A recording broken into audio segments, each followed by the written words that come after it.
Warning: Gintama Ranbu has a heavy focus on the main story and battles in the Gintama series.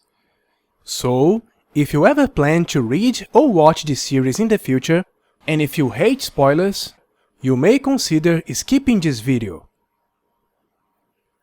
Gintama started as a comedy series on the weekly Shonen Jump, but little by little, it was turned into a battle manga. And this game is all about the main battles in the series. Gintama Ranbu, or Gintama Ranbu, is a Dynasty Warriors style beat 'em up. It was published by Bandai Namco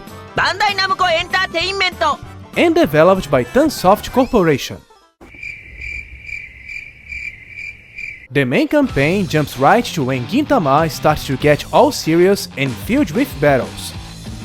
In fact, the crazy humor, which is a staple for the series, is almost absent from this adaptation. Most of the cutscenes are slideshows featuring screenshots from the anime series. And because of that, the aspect ratio of the cutscenes even changed halfway through the game. The gameplay is pretty simple, even for a Dynasty Warrior clone. However, it gets really repetitive thanks to the limited combos and few special moves. As per usual, most enemies pose no threat to you. You beat the crap out of the mob until a door opens or a mid-boss appears. You need to defeat all the mid-bosses marked on the map, and then the boss of the stage will appear. The bosses are the highlight of the game. They can actually pack a punch, and they use special attacks and unique techniques that teach you how to use certain game mechanics, like defense or dodging. They can, however, be quite the damage sponge, and that's why fighting some of them can be quite the annoying experience.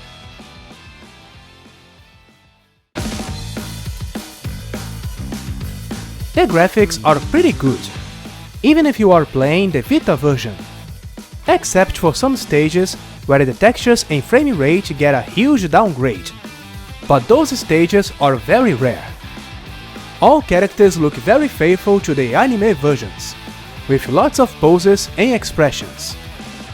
The voice cast is excellent too.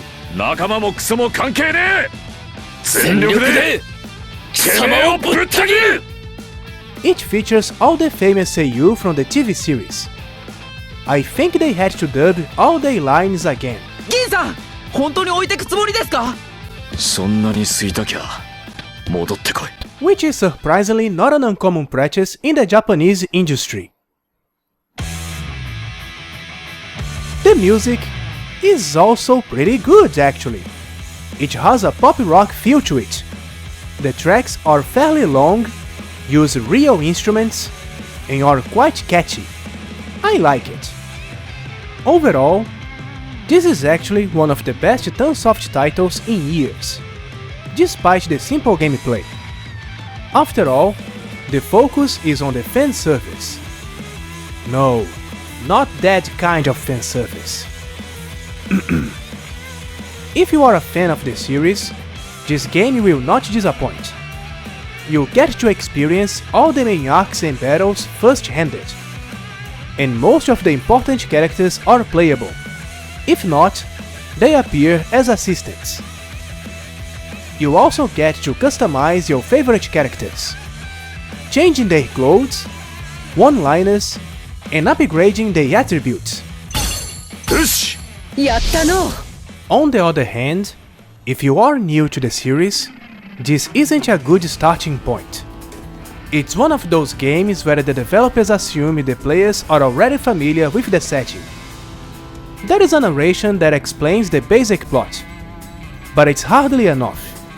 銀時の射程になろうと押しかけてきた娘、チンピラコ。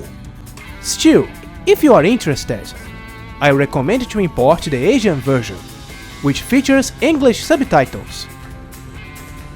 And that's it for this review.